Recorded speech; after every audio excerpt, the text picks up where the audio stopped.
शौनक जी कहते हैं, महाभाग सूत जी, आप सर्वज्ञ हैं। आपके कृपा प्रसाद से मैं बारंबार कृतार्थ हुआ। इस इतिहास को सुनकर मेरा मन अत्यंत आनंदमय हो रहा है। इसलिए आपसे अनुरोध है कि अब भगवान शिव में प्रेम बढ़ाने वाली शिव संबंधित और दूसरी कथाओं का वर्णन कीजिए। फिर सूत जी कहते हैं, शौनक सुनो, मैं तुम्हारे सामने गोपनीय कथा वस्तु का भी वर्णन करूंगा, क्योंकि तुम शिव भक्तों में अग्रगण्य तथा वेद वेदताओं में श्रेष्ठ हो। समुद्र के निकटवर्ती प्रदेशों में बाष्कल नामक एक ग्राम है, जहाँ वैदिक धर्म से विमुख महापापी द्विज निवास करते हैं। वे सभी बड़े दुष्ट हैं, किसानी करते हैं और भांति भांति प्रकार के अस्त्र शस्त्र रखते हैं। वे व्यभिचारी और खल है। उन सबको इस बात की बिल्कुल भी आभास नहीं है कि ज्ञान, वैराग्य तथा सधर्म का सेवन ही मनुष्यों के लिए परम पुरुषार्थ है। वे सभी पशु बुद्धि वाले हैं। अन्य वर्णों के लोग भी उन्हीं की भांति कुत्सित विचार रखने वाले स्वधर्म विमुख एवं खल है। वे सदा कुकर्मों में लिप्त रहते हैं और दिन प्रतिदिन विषय भोगों में ही डूबे रहते हैं। वहाँ की सब महिलाएं भी कुटिल प्रवृत्ति की, स्वेच्छाचारिणी, पापासक्त और कुत्सित विचार रखने वाली है। वे सद्व्यवहार एवं सदाचार से सर्वथा शून्य हैं। इस प्रकार बाष्कल में केवल दुष्टों का ही निवास है। उस बाष्कल नामक ग्राम में किसी समय एक बिंदु नामक ब्राह्मण रहा करता था। वह दुरात्मा, महापापी और बड़ा ही अधम था। उसकी पत्नी बहुत ही सुंदर थी। पत्नी के सुंदर होने पर भी वह कुमार्ग पर चलता था। उसकी पत्नी का नाम चंचुला था। उसकी पत्नी सदा उत्तम धर्म के पालन में लगी रहती थी और वह दुष्ट ब्राह्मण उसे छोड़कर वैश्यगामी में लिप्त रहता था। इस तरह कुकुर्म में लगे हुए उस बिंदु के बहुत वर्ष व्यतीत हो गए।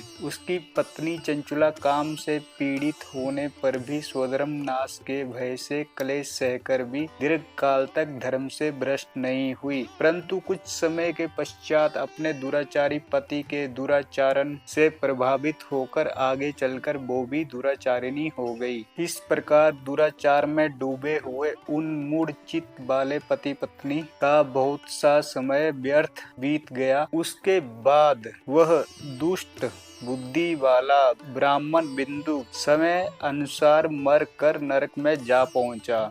बहुत दिनों तक नरक के दुख का भोग करने के बाद वह मूढ़ बुद्धि पापी विंध्य पर्वत पर भयंकर पिशाच बन गया। इधर अपने दुराचारी पति बिंदु के मर जाने के पश्चात वह चंचुला बहुत समय तक अपने पुत्रों के साथ अपने घर में ही रही। एक दिन देव योग से किसी पुण्य पर्व के आने पर चंचुला अपने भाई बंधुओं के साथ गोकर्ण प्रदेश में गई। तीर्थ यात्रियों के संग जाकर उसने भी उस समय किसी तीर्थ के जल में स्नान किया। फिर वह साधारणतः अपने बंधुजनों के साथ इधर उधर घूमने लगी। इस प्रकार घूमती घामती वह किसी देव मंदिर में पहुंच गई। वहां देव मंदिर में उसने एक देवज्ञ ब्राह्मण के मुख से भगवान शिव की परम पवित्र एवं मंगलकारिणी उत्तम पौराणिक कथा सुनी। कथावाचक ब्राह्मण कह रहे थे कि जो स्त्री पुरुषों के साथ व्यभिचार करती है वो मरने के बाद यमलोक जाती है। तब यमराज के दूत उनकी योनि में तपे हुए लोहे का परिध डालते हैं।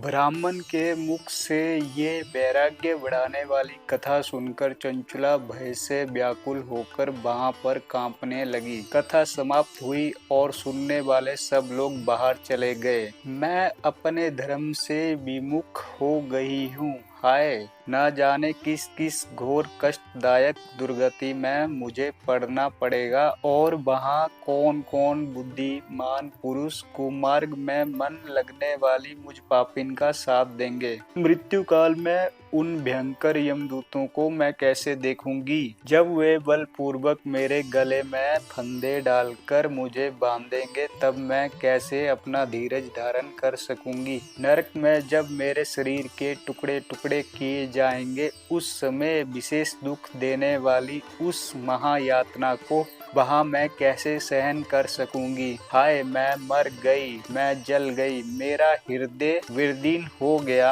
और मैं सब प्रकार से नष्ट हो गई, क्योंकि मैं हर तरह से पाप में ही डूब रही हूँ। ब्राह्मण, आप ही मेरे गुरु, आप ही माता और आप ही पिता हैं। मैं आपकी शरण में आई हूँ, आप मेरा उद्धार कीजिए।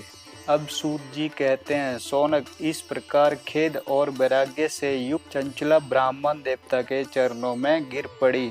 तब उन बुद्धिमान ब्राह्मण ने उसे कृपया पूर्वक उठाया और इस प्रकार कहा।